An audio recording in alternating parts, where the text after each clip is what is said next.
Hello everyone, my name is Nikita and I'm from the Bodhi Academy. Today we are going to continue with the chapter that is chapter number 2 from 9th standard science textbook, that is matter around us pure. Okay, in the last video we saw the first part of the chapter which classified the different types of solutions, different types of mixtures. Okay, and we saw solutions, suspensions and colloids. Now in today's part we are going to see different separation techniques. Okay, how are we going to separate these mixtures?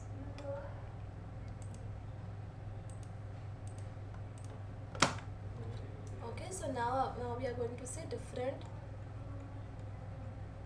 separation techniques.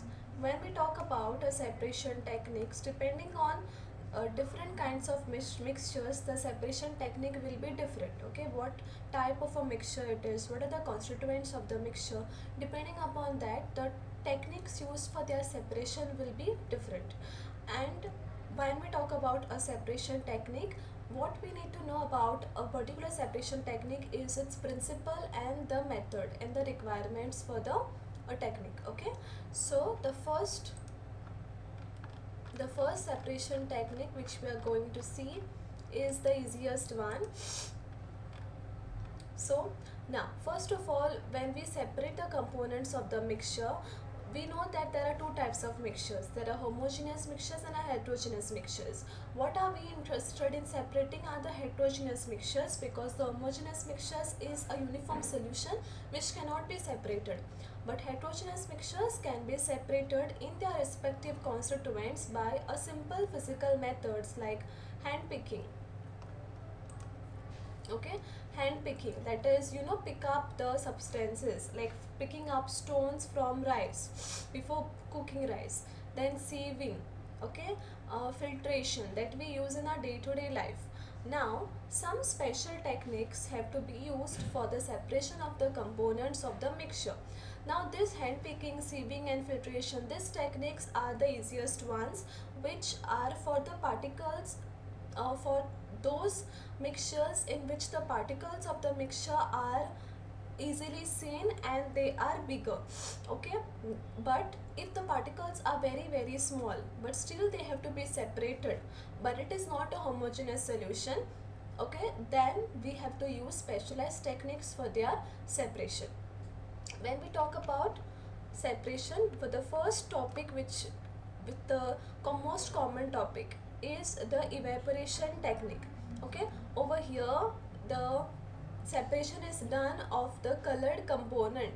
Okay, colored component from the blue or black ink, that is separating dye from ink.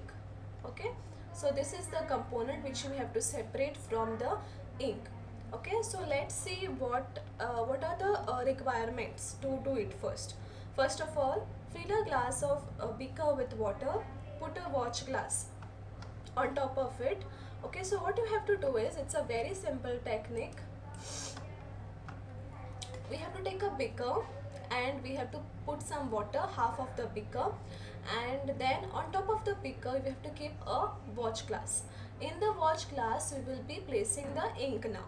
Okay, now when you heat the beaker, when you heat this water of the beaker, the boiling of the water will make this heat up. Okay, it will heat up this watch glass, and this will make the vapors go out.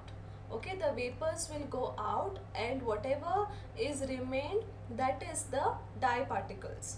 Okay, so now separation happened over here because one a part of the mixture could be vaporized and the other one was not vaporized. Okay, otherwise the separation was not possible.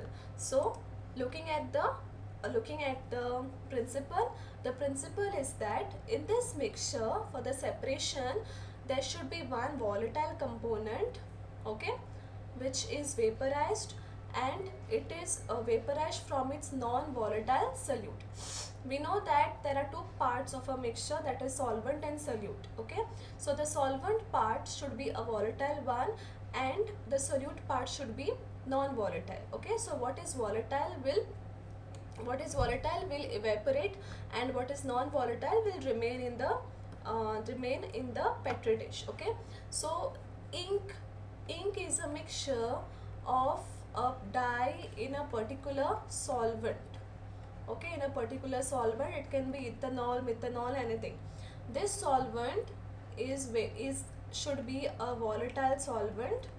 Okay, which can be gone in vapors, and what remains back is the dye in the watch glass. Okay, so this is the mixture. This is the separation technique, wherein you separate the volatile substance from its non-volatile components. So the first one is evaporation.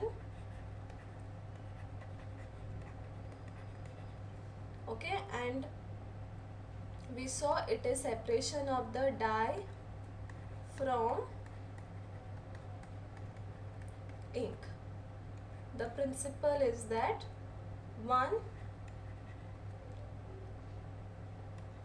component, that is the solvent, should be volatile, and it should vaporize from its non-volatile solute, that is the dye. Okay, so this is the principle of evaporation. Second method is called as centrifugation. Second separation technique is centrifugation. That is the mixtures which cannot be separated using a filter. Okay, they are separated by this mixture. If you consider a full cream milk. Okay, a full cream milk taken in a test tube and centrifuged by using a centrifuging machine used for 2 minutes. If it is not available, you can do this activity by using a milk churner. So if you want to separate the components of milk and cream, then it cannot be done by filtration because the particle size is very small. Okay, so for that reason we use another technique which is called as centrifugation. Okay, the principle of this technique is that the denser particles, it is heavier particles, under the centrifugal force. Okay, centrifugation now is a spinning machine. Okay, there are separate sockets for putting the test tubes, and you can place your test tubes at at an angle, at a particular angle, and when you apply the when you put on the machine under the centrifugal force, this moves, and the denser particles are forced to the bottom, and the lighter particles stay at the top when spun rapidly. Okay, so when you spun it rapidly, then the denser particles, the heavier particles, go at the bottom, and the lighter particles stay on the top. So this is the principle of centrifugation. The application, it is used in diagnostic laboratories for urine test and blood test.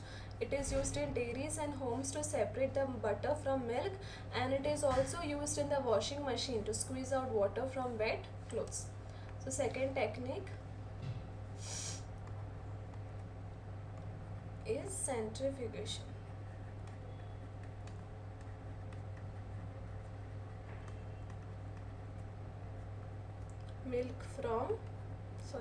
Cream from the milk.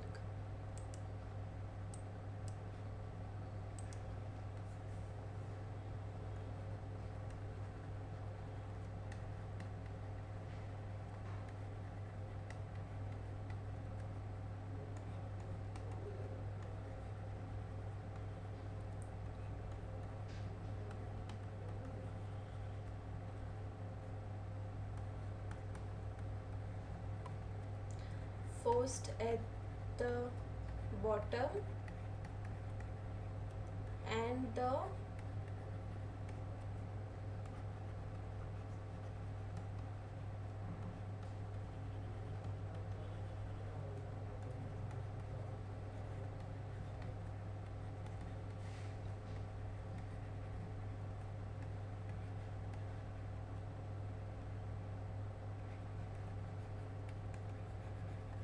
when spun rapidly. Okay. So the next technique is to separate a mixture of two immiscible liquids. Now what is the meaning of immiscible liquids? When you mix two liquids, okay, and especially when they are of two different densities, one is lighter, one is heavier, if you mix them, however you mix them, they will never be mixed. They will always appear in the test tube or in the beaker as two separate layers. Okay, two separate layers. Now that is separation of, you can consider separation of oil and water. Okay, separation of kerosene oil and water. These are two immiscible liquids. We know that water is lighter and oil is heavier. So what will happen is that it is separated using a separating funnel. In the separating funnel you have to pour the whole mixture. Okay, and in this funnel you will see two separate layers, one of the kerosene oil which will appear on the top, and at the bottom will appear the water. Okay, now what is done is that these two layers are very important. Okay, for separation of immiscible liquids, very important is the formation of these two layers. If these two layers are not formed, then this technique will not work. So that's why the principle of the technique is only formation of the two layers by immiscible liquids. Okay, so what is done is, in the separating funnel, this is the stopcock. So you have to turn the stopcock over here, and when you turn it, the water will come down. Okay, water will come down, and till the entire water comes down, until the last drop of water, after that you have to close the stopcock. So you will get water separately, and then you can take out the oil separately. So this is how you separate the mixture of two immiscible liquids. Okay, so the main principle is that immiscible liquids should separate out in layers depending upon their densities. It is used to separate a mixture of oil and water and extraction of iron from its ore. Okay, so the third technique is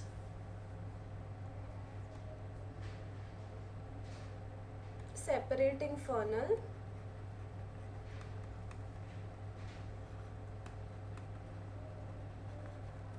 Separation of kerosene oil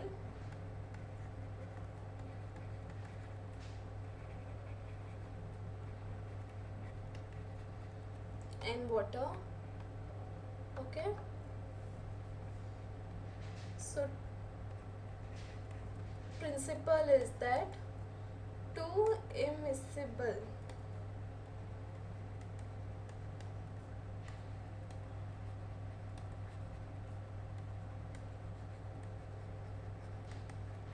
separate out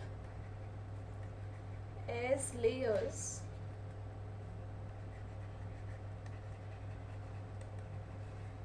depending upon their densities.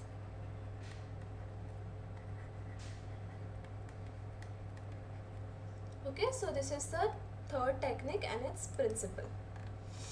Now the next technique which we have to study is separation using the principle of sublimation. Now what is sublimation? Sublimation is when a solid converts directly to a gaseous form without coming into the liquid state. Okay, so that is sublimation. So over here the mixture is separation of a salt and ammonium chloride. Okay, of a salt and ammonium chloride. So to separate the mixtures, such mixtures that contain a sublimable volatile component from a non-sublimable impurity. Okay, so the mixtures which have a sublimable volatile component means the solid which will directly go into the gaseous form from a non-sublimable impurity. If suppose ammonium chloride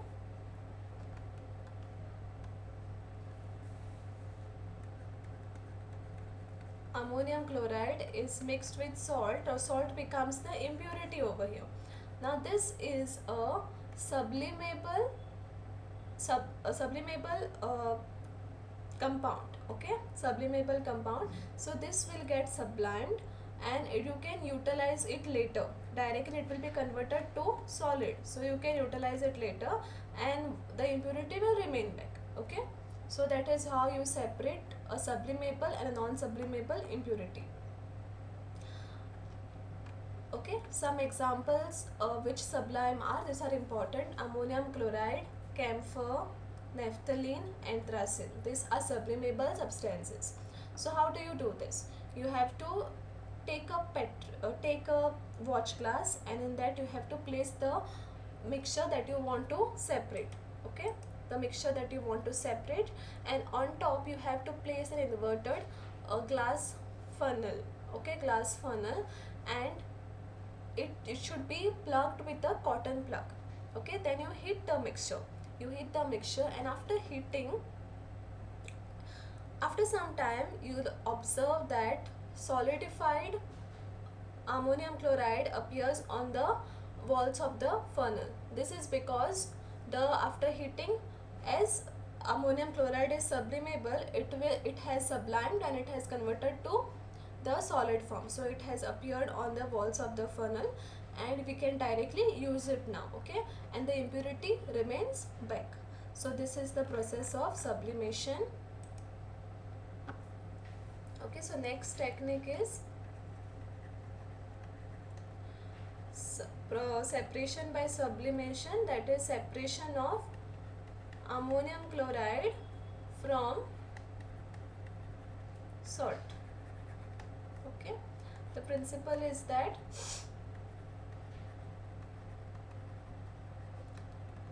sublimable compound can be separated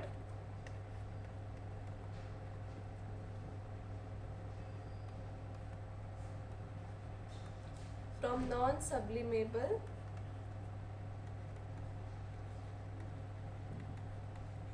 impurity.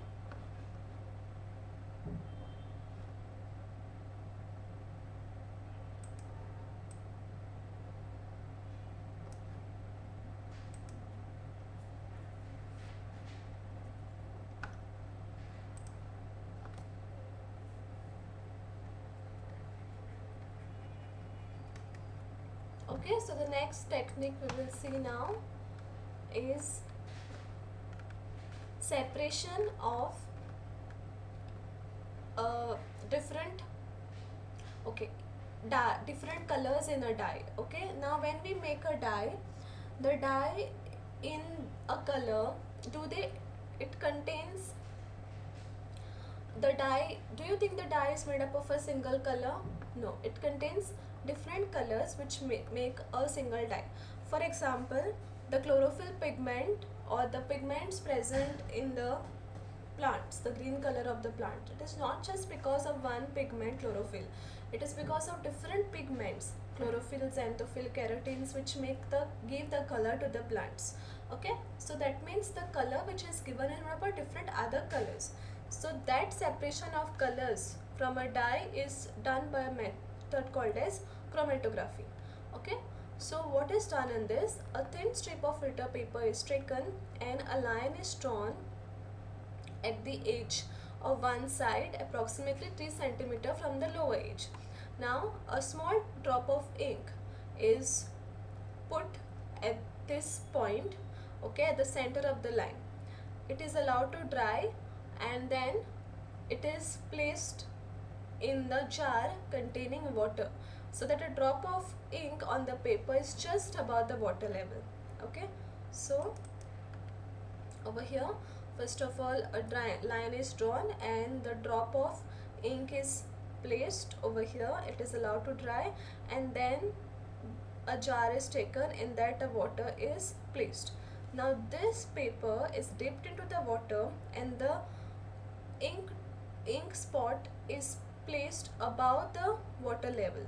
Okay, it is not dipped inside, but the paper is dipped inside. Okay, now watch carefully as the water rises on the filter paper. The water will rise on the filter paper and you have to watch carefully what happens. Okay, so now The process of separation of components is known as chromatography. Chroma means color. This technique was used for separation of colors. The name given is chromatography is the technique used for separation of different solutes that dissolve in the same solvent. Okay, now different colors will separate out. Okay, all the colors are mixed in the same solvent. Okay, so different colors will separate out as different bands on this filter paper. Okay, so this is the technique of chromatography.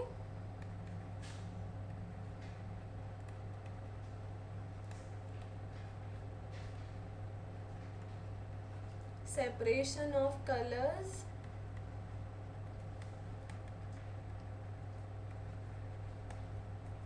The principle is that all the solutes should be dissolved in the same solvent.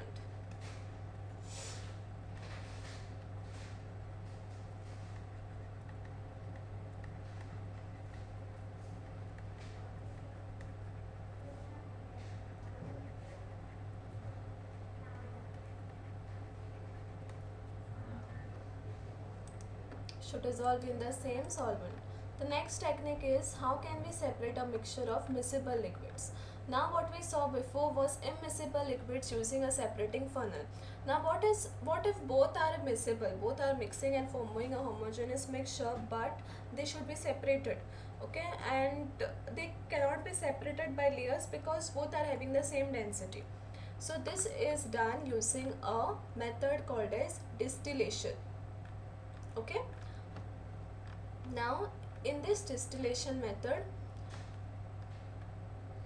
you are trying to separate acetone from water. Both acetone and water are of like quite similar densities, so they will easily mix with water. What if we have to separate this? Okay, take the mixture in a distillation flask, fit it with a thermometer. So this is the distillation flask which is fit with a thermometer on the top. Okay, on the thermometer. Now arrange the apparatus as shown. Heat the mixture slowly, keeping a close watch at the thermometer. So first of all, this is the distillation flask, on top is the thermometer. Now there is a connection made over here. Okay, there is a water condenser inside. Okay, this tube is there, this is the water condenser, and this is the clamp, and this is the water outlet. So the acetone vaporizes, condenses in the condenser, and can be collected in the condenser outlet. Okay, so this is the condenser outlet. So what is the main principle over here? Water and acetone mixture is heated up. Okay, after heating up, the acetone being easily, it is easily vaporizable, it will pass its fumes, and the fumes are not allowed to go outside, but they are made to move through this outlet. Okay, through this outlet to the condenser, and once to the condenser. Now condenser is a equipment which will convert this gas acetone, okay, gaseous acetone into liquid. Okay, condensation is turning of gas into liquid, right? Conversion. So this is made in such a way that it will convert this gaseous acetone into liquid, which will be collected over here in the outlet. Okay, and this is how you separate the mixtures. The method is called distillation. It is used for the separation of components of a mixture containing two miscible liquids. Okay, two miscible liquids that boil without decomposition and have sufficient difference in their boiling points. Okay, so the one which will boil first will evaporate and it will get condensed. Okay, and the other one which will boil later, it will evaporate and get condensed later. So after condensation of the acetone, water get condensed and water is taken from here. Okay, water is taken, the water outlet is this and acetone outlet is this. Okay, now how do you condense it? This is supported by cold water. cold water is important for condensation of this gas into liquid. Okay, so in this, separation of mixture is done of two miscible liquids that boil without decomposition and have sufficient difference in their boiling points. To separate a mixture of two or more miscible liquids for which the difference in the boiling point is less than 25 Kelvin, okay, means the difference is lesser than 25 Kelvin, a fractional distillation process is used. First we will write what is distillation.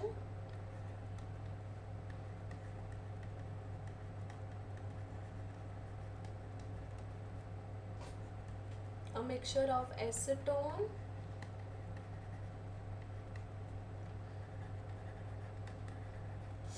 plus water. The principle is that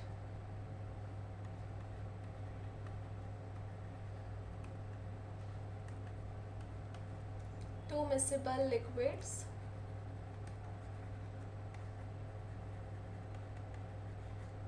having enough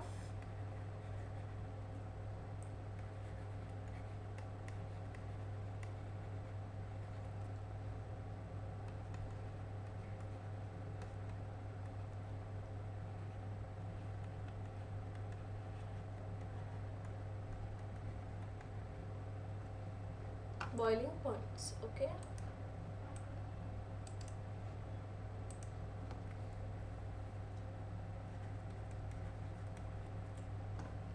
okay, so if the the difference in the boiling point is less, then a fractional distillation method is used, wherein a fractionating column is uh, placed over here instead of just an outlet. A simple fractionating column is a tube packed with glass beads. These beads provide surface for the vapors to cool and condense repeatedly. So this will enhance the process of distillation. The a fractionating column, this is a fractionating column which will there will be beads in this will allow the vapors to cool and then it will pass to the condenser. Okay, so there is a cooling step in fractional distillation. So the only difference between distillation and fractional distillation is the fractionating column, which is a column packed with beads.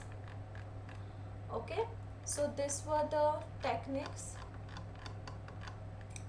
till now. Now we have another technique, that is separation of different gases from air. Now we know that air is a mixture of gases and it is a homogeneous mixture of gases. So this also can be separated by fractional distillation. Let us see this flow chart. First of all, air is compressed and cooled by increasing pressure, decreasing temperature. So you apply pressure and decrease the temperature. What happens? We have already studied this. It converts to the liquid. Okay, liquid air, it is allowed to warm up slowly in the fractionating distillation column and then they are separated at different heights. Okay, oxygen at -1 at 183 boiling point, or argon at -196 and nitrogen at -196. Okay,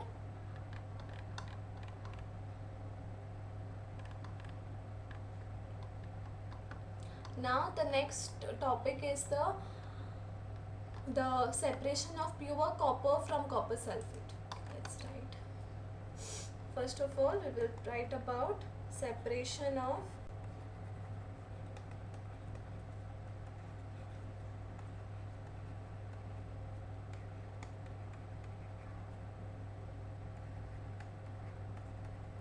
by fractional distillation.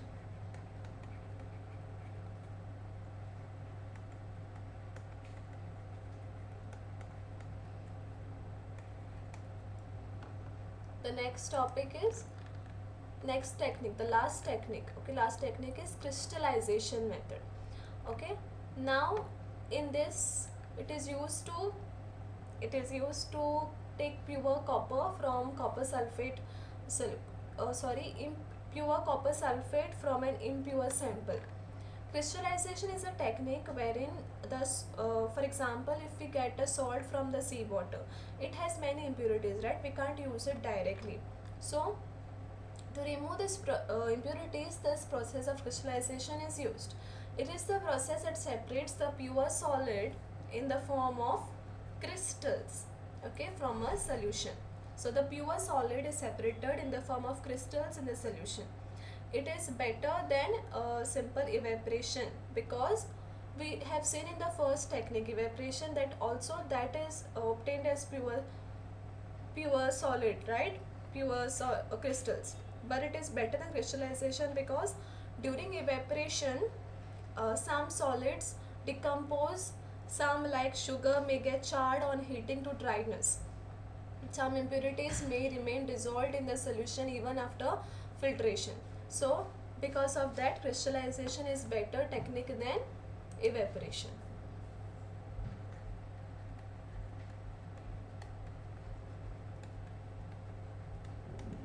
Crystallization is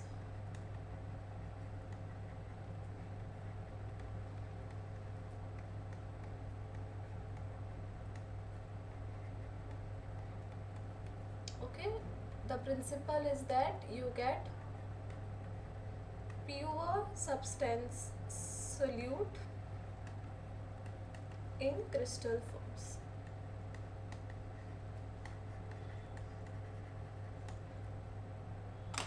Okay, so this were the number of techniques in this separation techniques in this chapter: evaporation, centrifugation, separating funnel, sublimation, chromatography, distillation, fractional distillation, and crystallization.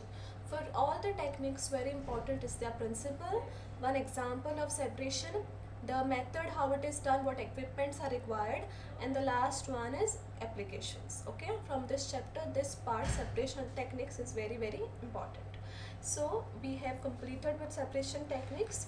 In the next video we will be talking about the last part of the chapter, which is properties, compounds and elements. Okay, so yes, thank you for watching my video. Please like and subscribe to our channel.